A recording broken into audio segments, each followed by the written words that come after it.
Students, हमने पिछले video में देखा था कि एकांक धनावेश पर लगने वाला बल, परीक्षण आवेश है ना, और वितरण, सतत वितरण आवेश, ये सारी चीजें हम लोगों ने कवर किया था। अब हम लोग देखते हैं यहाँ से एक अलग क्षेत्र स्टार्ट होता है, इसे बोलते हैं इलेक्ट्रिक फील्ड, यानी कि विद्युत क्षेत्र, इलेक्ट्रिक फील्ड। यहाँ पर देखते हैं विद्युत क्षेत्र की अवधारणा। क्षेत्र क्या होता है आपको पता है, एरिया। कैसा एरिया? विद्युत क्षेत्र, नाम से स्पष्ट है, जैसा हम हमेशा बोलते हैं। विद्युत क्षेत्र मतलब आवेश के चारों ओर, आवेश के विद्युत किससे उत्पन्न होता है? आवेश से। तो आवेश के चारों ओर कोई स्थान होगा जहां तक कि उसका अनुभव कर सके, उस पर कितना बल लग रहा है, कितना उस पर अप्लाई हो रहा है फोर्स। तो उसको अगर हम कैलकुलेशन कर लेते हैं कि जिस एरिया तक उस पर अप्लाई फोर्स होगा, उसको हम विद्युत क्षेत्र बोलेंगे। लेकिन विद्युत क्षेत्र की अवधारणा, कॉन्सेप्ट ऑफ इलेक्ट्रिक फील्ड को समझने के लिए थोड़ा सा आप समझिए। जैसे सपोज करिए, मान लेते हैं, पहला टॉपिक हम बता रहे हैं आपको, concept of electric field, concept of electric field. अब देखिए, जैसे मान लीजिए यहाँ पे कोई भी ये पदार्थ है, इस पे जो नेट चार्ज होता है वो कितना होता है? कुल आवेश कितना होता है इस पर? 0। क्यों? क्योंकि जितने प्लस उतने माइनस, तो इसमें तो कुल आवेश हो गया 0। अब यहां पे हम एक और कोई चार्ज लाते हैं, मान लेते हैं यहाँ पे हमने माइनस क्यू चार्ज रख दिया। क्या रख दिया? माइनस क्यू चार्ज वाले पदार्थ यहाँ पे रख दिया। तो चूंकि इसमें तो आवेश कितना है? क्यू है, तो इसके कारण इस पे कोई फोर्स लगेगा क्या? बताइए। यहाँ पे मान लीजिए कोई माइनस चार्ज है, तो माइनस चार्ज यहाँ पे है, और यहाँ पे क्या है? ये एक बॉडी है, और जो है क्या, कोई इसमें आवेश नहीं है। इस पे कोई फोर्स अप्लाई होगा? कूलाम के नियम से कोई फोर्स अप्लाई नहीं होगा। क्यों नहीं होगा? क्योंकि पहली कंडीशन यह था कूलाम के नियम का, कि कूलाम का नियम बिंदु आवेश के लिए लगता है। इसके लिए बिंदु आवेश के लिए लगता है, न कि एक आवेश समुदाय के लिए। तो यहाँ पे ये फोर्स यहाँ पे नहीं लगेगा। लेकिन फिर भी देखिए, अगर हमने आपको बताया था ये कि प्रेरण द्वारा आवेशन, तो प्रेरण द्वारा आवेशन में क्या, अगर यहाँ पे माइनस चार्ज रख देते हैं तो इसके पास वाले सिरे पे क्या हो जाता था? प्लस आवेश आ जाते थे आकर्षण के कारण, और बाहर वाले सिरे पे चले जाते थे क्या? माइनस आवेश चले जाते थे। तो इसके कारण इसके यहाँ पे एक फोर्स लगेगा, क्योंकि यहाँ पे माइनस क्यू आवेश हो गया, और यहाँ पे प्लस क्यू आवेश, और यहाँ पे माइनस क्यू आवेश। तो यहाँ पे माइनस है और यहाँ पे प्लस, तो यहाँ पे भी एक फोर्स लगेगा। कौन सा फोर्स लगेगा? अट्रैक्शन फोर्स लगेगा। और इसी कारण इस पे भी एक फोर्स लगेगा। वो कौन सा फोर्स लगेगा भाई? ये माइनस माइनस, कौन सा फोर्स लगेगा? रिपल्सन फोर्स लगेगा। तो ये बताइए कि कौन सा फोर्स ज्यादा होगा? ये वाला फोर्स ज्यादा होगा कि ये वाला फोर्स ज्यादा होगा? अभी तो हम लोगों ने देखा कि कूलाम के नियम से इस पर कोई फोर्स नहीं लगता है, कोई फोर्स लगता ही नहीं है। बट देखिए, अभी इसके कारण यहाँ पे भी एक फोर्स लगता है, इसके कारण यहाँ पे भी एक फोर्स लगता है, क्योंकि ये समान आवेश हो गए। इंडक्शन के द्वारा तो ऐसा होता था। मान लेते हैं ये फोर्स, क्योंकि ये दोनों आवेश पास में है, तो यहाँ पे ज्यादा फोर्स लगेगा। मान लेते हैं कि ये कितना है? 20 न्यूटन का फोर्स यहाँ पे लग रहा है। ये कम लगेगा, कितना लग रहा है? ये 18 न्यूटन का फोर्स। तो नेट फोर्स कितना हो गया? कुल बल कितना निकलेगा बताइए? 20 माइनस 18 मतलब कितना? 2 न्यूटन। तो ये 2 न्यूटन जो फोर्स आ रहा है, नेट फोर्स, ये फोर्स कहां, कैसे आ रहा है? कॉन्सेप्ट समझ में आ रहा है फील्ड का? समझिए बात को। यहाँ पे हम देख रहे हैं कि कूलाम के नियम से कोई फोर्स इस पे तो लगता ही था, क्योंकि ये बॉडी है, ये भी है। लेकिन अगर हम लोग यहाँ पे माइनस चार्ज लें, इस सिरे पे एक फोर्स लगेगा, माइनस के कारण ये प्लस के कारण आकर्षण बल लगेगा। इस पे इसके कारण प्लस लगेगा। इन दोनों के बीच यहाँ पे आकर्षण बल का मान ज्यादा होगा, इसके कारण आकर्षण बल, प्रतिकर्षण बल का मान कम होगा। तो नेट फोर्स कुछ ना कुछ तो आएगा। तो किसके कारण आ रहा है? वो क्या परिवर्तन ऐसा हो रहा है? तो यहाँ पे यही कॉन्सेप्ट है स्टूडेंट्स। देखिए, यही कॉन्सेप्ट है यहाँ पे कि यदि कोई बॉडी है, इससे कॉन्सेप्ट क्लियर होता है कि यदि कोई भी बॉडी यहाँ पे है, तो ये अपने चारों ओर एक फील्ड क्रिएट करता है, यानी एक क्षेत्र होता है। अगर इसको हम बहुत दूर रखेंगे, इसका ये जो बल है ये एक लिमिट तक लगेगा, यानी कि ये क्षेत्र है, अगर इसका कोई ना कोई एरिया होगा जहां तक इसका प्रभाव हो, जहां तक इसका प्रभाव हो तभी ये 100% कर पाएगा, वरना अगर ये दूर ले जाएंगे और दूरी बढ़ती जाएगी तो इसका क्षेत्र कम होता जाएगा। तो यानी कि इसमें एक कॉन्सेप्ट आता है कि कोई भी बॉडी हो तो उसके चारों ओर एक फील्ड होता है। क्या होता है? ये क्षेत्र होता है। अगर उसके चारों ओर एक क्षेत्र होता है, अगर हम कहीं पे कोई आवेश रख दें क्षेत्र के चारों ओर तो इस पे कोई ना कोई बल लगता है। जैसे मैंने आपको बताया वही है आपकी विद्युत क्षेत्र की अवधारणा, कॉन्सेप्ट ऑफ इलेक्ट्रिक फील्ड, कि किसी भी बॉडी के चारों ओर एक फील्ड होता है और उस फील्ड में यदि कोई चार्ज रख दिए हैं, कोई आवेश रख दिए हैं, तो इस आवेश पर इस चालक के द्वारा या इस पदार्थ के द्वारा जो बल लगाया जाता है, जो फोर्स अप्लाई किया जाता है, वही है आपका क्या? विद्युत क्षेत्र की तीव्रता। यानी आप ध्यान रखेंगे कि विद्युत क्षेत्र की तीव्रता भी एक प्रकार का फोर्स है, विद्युत क्षेत्र की तीव्रता भी एक प्रकार का फोर्स है। देखिए यहाँ पे मान लेते हैं हमने एक रखा परीक्षण आवेश, रखा है परीक्षण आवेश, इस पे यहाँ पे भी तो कोई है परीक्षण आवेश ही है। तो इसके कारण, इस बॉडी के कारण इसके चारों ओर कोई ना कोई एरिया होगा। तो इस एरिया में अगर हमने यहाँ पे Q0 रखा तो इसके कारण इस पे कोई फोर्स अप्लाई होगा, तो उस फोर्स को हम बोल देंगे क्या? Electric intensity. इलेक्ट्रिक इंटेंसिटी मतलब ये तीव्रता, विद्युत क्षेत्र की तीव्रता। यानी कि ये अब ऐसा इसका परिभाषा में लिख सकते हैं, एकांक धनावेश पर लगने वाला बल को हम बोलते हैं विद्युत क्षेत्र की तीव्रता। ये वाला कॉन्सेप्ट, ये दोनों क्लियर हो गए। अवधारणा समझ में आ गया। अवधारणा मतलब ये क्षेत्र होता ही है चारों तरफ किसी बॉडी के, अगर उसके आसपास अगर हम रख रहे कोई चार्ज रखें तो उस पर भी एक फोर्स अप्लाई होता है। वह फोर्स कितना होता है, वो क्या है, उसको हम लोग इलेक्ट्रिक इंटेंसिटी मानते हैं। यानी कि विद्युत क्षेत्र की तीव्रता को हम लोग ई से डिनोट करते हैं। तो इसको परिभाषा क्या लिखेंगे कि जो एकांक धनावेश है, एकांक धनावेश पर लगने वाला बल, एकांक धनावेश पर लगने वाला बल ही क्या है? विद्युत क्षेत्र की तीव्रता है। इसको लिख सकते हैं E =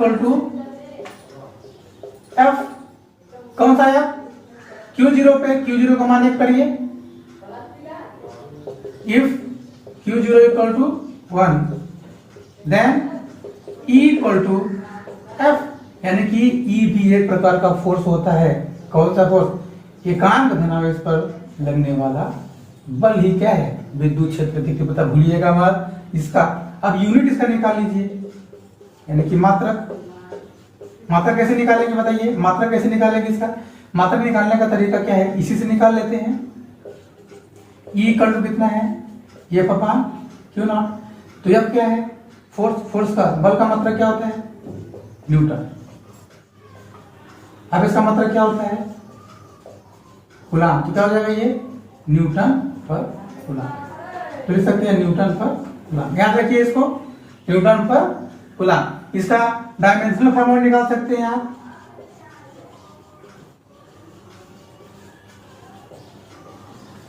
मीन्स की बीमीय सूत्र। बीमीय सूत्र हमेशा एग्जाम में आता है। बीमीय सूत्र हमेशा एक नंबर में, ऑब्जेक्टिव में कहीं ना कहीं रहता है। तो आप लोग 11वीं में पढ़े हैं, तो कैसे निकालेंगे बीमीय सूत्र? E = फार्मूले से निकालेंगे। बल E बराबर क्या है? बल बटे आवेश। तो बल का मात्रक क्या होता है? न्यूटन। और आवेश का मतलब क्या? आप ऐसे लिख लीजिए इसको, समझिएगा इसको। E = हो जाएगा आपका बल बटे आवेश। बल का मात्रक क्या होता है? न्यूटन। बल = कितना होता है? द्रव्यमान गुणे त्वरण। आवेश का मान आवेश का मतलब क्या होता है? Q। आप लोगों ने एक होता है, इसको आप याद रखिएगा, विद्युत धारा करंट = होता है Q/T। तो Q = हो जाता है I × T। और I का I है धारा, I क्या है? करंट है। चूंकि देखिए बीमीय सूत्र हमेशा किसका निकलता है? मूल मात्रकों का निकलता है। मूल मात्रक समझ रहे हैं ना? SI unit. तो आवेश का हम लोग SI यूनिट पता नहीं है, तो इसको हम लोग कन्वर्ट करेंगे किसमें? करंट में। तो करंट का हमको पता है और टाइम का पता है, इसलिए हम लोग यहां से आवेश का भी सूत्र निकालेंगे। तो आवेश बराबर क्या हो जाएगा? धारा × T। तो इसका क्या हो जाएगा? A और T बीमीय सूत्र। ये इसके जगह हम लोग लिख सकते हैं क्या? धारा इंटू समय इक्वल टू द्रव्यमान का मतलब द्रव्यमान कैपिटल एम से लेते हैं। त्वरण का पता है आपको, क्या हो जाएगा त्वरण का एल टी माइनस 2। अगर त्वरण का पता नहीं है तो इसको भी आप तोड़ के निकाल सकते हैं। द्रव्यमान तो क्या वेग बटे समय और विस्थापन बटे समय, तो L2 हो जाएगा इधर आपका L है ना, और नीचे समय हो जाएगा तो हो जाएगा आपका क्या इसका, तो ये हो जाएगा आपका क्या, ये नीचे हो गया धारा, धारा का हो जाएगा आपका A और समय का हो गया T। अब इसको जब सॉल्व करेंगे तो क्या होगा बताइए, यहाँ पे लिख दे रहा हूं मैं M L T कितना है ये ऊपर जाएगा तो -3 हो जाएगा और A की पावर -1, ये हो जाएगा आपका किसका विमीय सूत्र विद्युत क्षेत्र की तीव्रता का। तो आप इसको अच्छे से समझ लीजिए, इसको ऐसे निकालते हैं, ठीक है। कॉन्सेप्ट समझ में आ गया। अब जैसे कि मान लीजिए एक प्रकार फोर्स है, इसका भौतिक सार्थकता भी आप लोग ध्यान से दे सकते हैं। देखिए जैसे कि मान लीजिए अगर ये दो बॉडी हैं, इस पे हम लोग इस पे अगर इसको पुश करना है, इधर ऐसे लाना है, तो इस पे क्या करना पड़ेगा, हमको एक बल लगाना पड़ेगा, इस प्रकार से टच करना पड़ेगा तब इधर जाएगा। लेकिन विद्युत क्षेत्र में यहाँ पे कोई आवेश, यहाँ पे कोई बल है तो वो विजिबल नहीं होता है, उसको टच करने की आवश्यकता नहीं है, क्योंकि इस आवेश को हम इधर लाएंगे तो भी इधर जाएगा, या इसको इधर लाएंगे तो ऑटोमेटिक इधर पुश करेगा, इधर पुश करेगा। तो इनविजिबल होता है, विजिबल नहीं होता है, दिखता नहीं है, लेकिन उसका अनुभव होता है।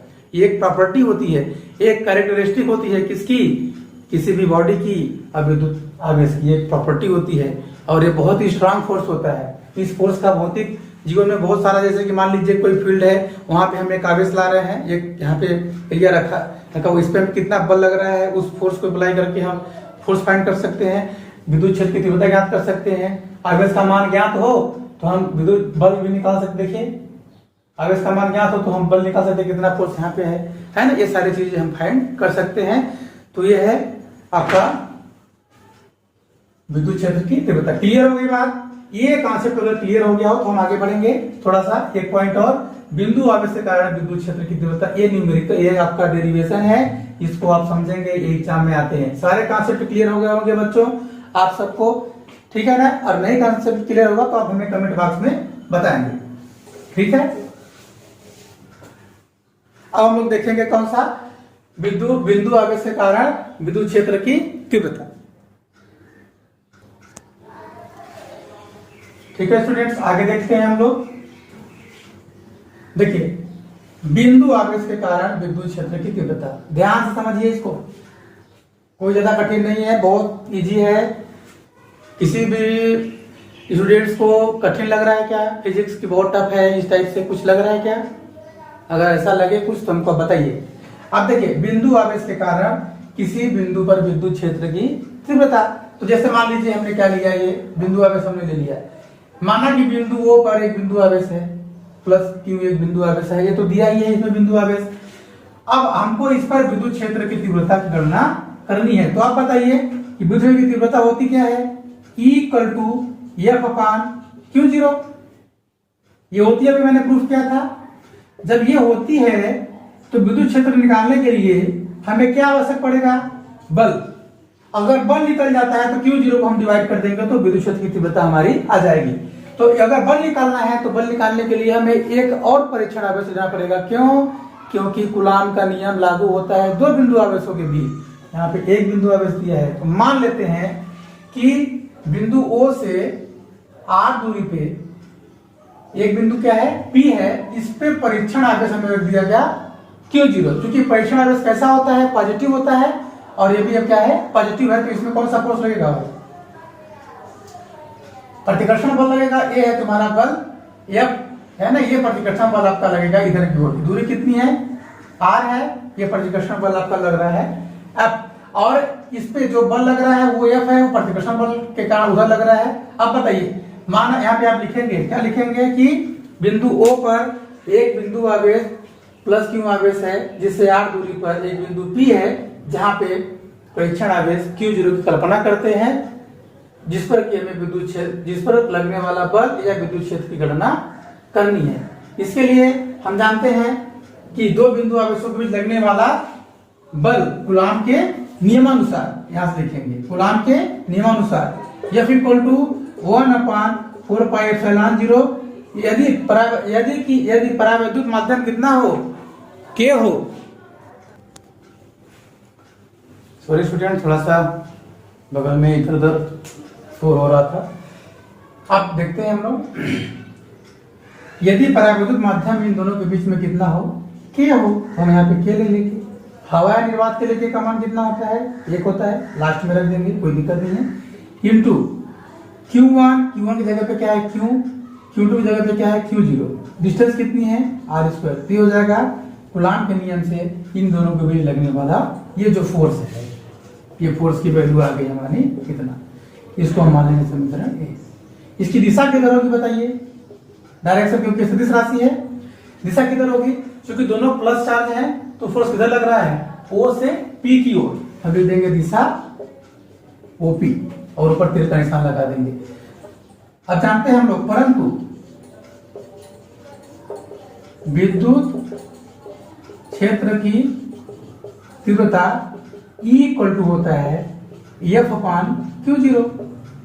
इसको क्वेश्चन सेकेंड है, ठीक है। तो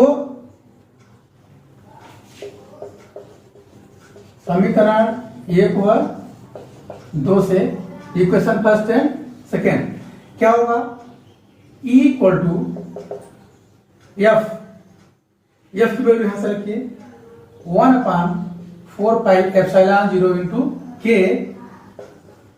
Q0 अपन क्या हो जाएगा Q0। Q0 कट जाएगा तो क्या आ जाएगी की वैल्यू,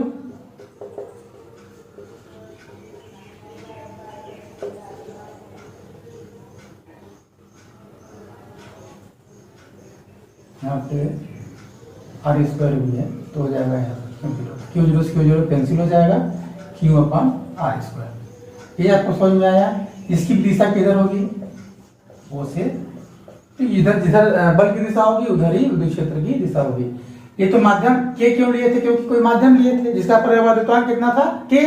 अब हवा या निर्वात में, हवा या निर्वात में के इक्वल टू कितना होता है 1, तो ये वैल्यू हो जाएगी E equal to 1/4πε0 into Q/R²। ये आप याद रखेंगे, इसका मात्रा कितना होता है न्यूटन पर कूलम। यहाँ तक आपको आई थिंक समझ में आ गया होगा बच्चों कि ये क्या है, ये इंपॉर्टेंट है, इसको आप नोट कर लीजिए। ये आपके एग्जाम में 2-3 नंबर वाले 4 नंबर वाले क्वेश्चन में पूछ देता है कि विद्युत क्षेत्र के कारण, या ऐसा पूछ देगा विद्युत क्षेत्र की तीव्रता क्या है, बिंदु आवेश के लिए किसी बिंदु में विद्युत क्षेत्र की तीव्रता की गणना कीजिए। तो ऐसे हम लोग इसको सॉल्व कर लेंगे, ठीक है। तो यहाँ तक कोई आपको दिक्कत नहीं होगी। अब आगे हम लोग पढ़ेंगे विद्युत बल रेखाएं। विद्युत बल रेखाएं क्या है, विद्युत बल रेखाओं के गुण क्या होते हैं, उसको हम लोग थोड़ा सा इसको देखेंगे। और विद्युत क्षेत्र कितने प्रकार के होते हैं वो हम लोग देखेंगे जो आपके सिलेबस में है। इसके बाद आएगा विद्युत द्विध्रुव। क्या आएगा, विद्युत द्विध्रुव। तो विद्युत बल रेखाएं जैसे कि चुंबकीय बल रेखाएं होती है, उसी प्रकार विद्युत बल रेखाएं भी होती हैं, उसको हम लोग देखेंगे। विद्युत बल रेखाएं हमेशा धन आवेश से निकलती हैं और ऋण आवेश पर समाप्त हो जाती हैं। तो थोड़ा सा हम उसको देख ही लेते हैं ताकि आप लोगों का थोड़ा सा आगे स्पीड पकड़े। विद्युत बल रेखाएं, विद्युत बल रेखाएं क्या होती हैं, विद्युत बल रेखाएं याद रखेंगे आप लोग। विद्युत क्षेत्र में एकांक धनावेश जितने बल का अनुभव करता है, याद रखिएगा, विद्युत क्षेत्र में जो एकांक धनावेश है वो जितने बल का अनुभव करता है उसे विद्युत बल रेखा कहते हैं। नोट कर लेंगे इसको आप लोग, ठीक है। और विद्युत बल रेखाओं की जो प्रॉपर्टी होती है उसको हम लोग देखेंगे कि विद्युत बल रेखाएं हमेशा दो बल, एक प्लस आवेश है और एक माइनस आवेश है, याद रखेंगे। तो विद्युत बल रेखाएं हमेशा धन आवेश से निकलती हैं, धन आवेश से निकलती है, मतलब इसका डायरेक्शन किधर होगा, इधर होगा, और ऋण आवेश की ओर आती है। मतलब ऐसा बोल सकते हैं कि विद्युत बल रेखाओं में जो होती हैं वो धन आवेश से निकलकर अनंत में चली जाती हैं, और जो ऋण आवेश होता है उसमें अनंत से जो आवेश होता है वो इसके अंदर आता है। बस समझ में आ गया। और अगर धन और ऋण है तो धन से, जैसे कि चुंबक आप लोगों ने पढ़ा है, चुंबक आप लोग जानते हो 9 पढ़ो तो एन से निकलता है तो समाप्त हो जाता है। इसी प्रकार ये धन से निकलता है और ऋण पे समाप्त हो जाता है। ये दो विद्युत बल रेखाएं कभी दूसरे को ऐसे इस प्रकार से ऐसे काटते हुए नहीं जाएंगी। क्यों? क्योंकि विद्युत बल रेखा पर हमेशा केवल एक ही स्पर्श रेखा खींचा जा सकता है, दो हमेशा याद रखिएगा कि विद्युत बल रेखा जो होती है, जो विद्युत बल रेखाएं होती है, इस पे केवल जब स्पर्श रेखा हम खींचेंगे, क्योंकि यहाँ पे धन आवेश है, इस पे जितना बल लगेगा वही तो क्या है, विद्युत बल रेखा है।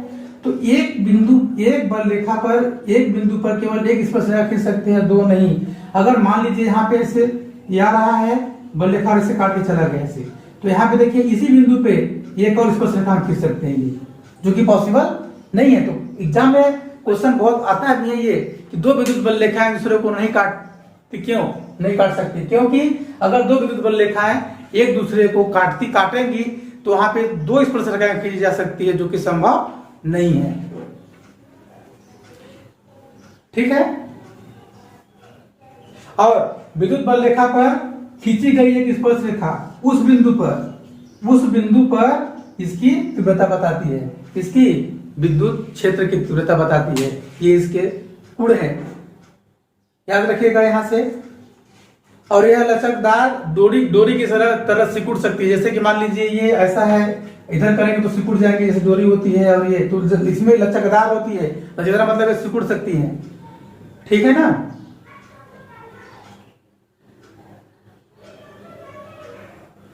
और सजाती आवेश अगर ये बल रेखाएं लंबाई की लंबवत दिशा में एक दूसरे से दूर हटने का प्रयास करती हैं, और विद्युत बल रेखाएं हमेशा पृष्ठ के अभिलंबवत बाहर की ओर निकलती हैं। पृष्ठ के अभिलंबवत जहां से निकलेंगी, यहाँ से पृष्ठ के, देखिए यहाँ अभिलंबवत है, कहीं से भी निकलेगा तो यह पृष्ठ के लंबवत ही बल रेखा निकलती है, तो पृष्ठ के अभिलंबवत निकलती है। इसको आप लोग थोड़ा सा देखेंगे। अब यहाँ पे एक चीज और समझते हैं हम लोग कि विद्युत क्षेत्र जो होता है दो प्रकार का होता है। एक होता है एक समान विद्युत क्षेत्र और दूसरा होता है असमान विद्युत क्षेत्र। देखिए एक समान विद्युत क्षेत्र क्या होगा? एक समान विद्युत क्षेत्र, दूसरा है असमान विद्युत क्षेत्र। एक समान विद्युत क्षेत्र उसे कहते हैं जहां पर विद्युत क्षेत्र का मान समान होता है, एक समान होता है। जैसे कि ये बल रेखाएं देखिए निकल रही हैं जो समानांतर है, ये होता है एक समान विद्युत क्षेत्र। ठीक है। अब असमान विद्युत क्षेत्र क्या होगा? जहां पे विद्युत क्षेत्र का मान प्रत्येक बिंदु पर अलग अलग होता है। जैसे कि ये देखिए समान रेखाएं नहीं होंगी, इस टाइप से बल रेखाएं निकलेंगी। तो हमको एक समान विद्युत क्षेत्र को स्टडी करना है, ना कि असमान वाले को स्टडी करना है। ठीक है, ये आप अच्छी तरह समझ लीजिए, ये चीज हमको स्टडी करना है इस प्रकार से, कोई दिक्कत नहीं है। ठीक है, तो आगे हम लोग अब पढ़ेंगे बल रेखाओं के जो हैं उपयोग, आप लोग थोड़ा सा पढ़ के आएंगे। अब विद्युत द्विध्रुव हम लोग अगले चैप्टर में पढ़ेंगे। विद्युत द्विध्रुव जो कि बहुत इंपॉर्टेंट टॉपिक है दोस्तों। Thank you.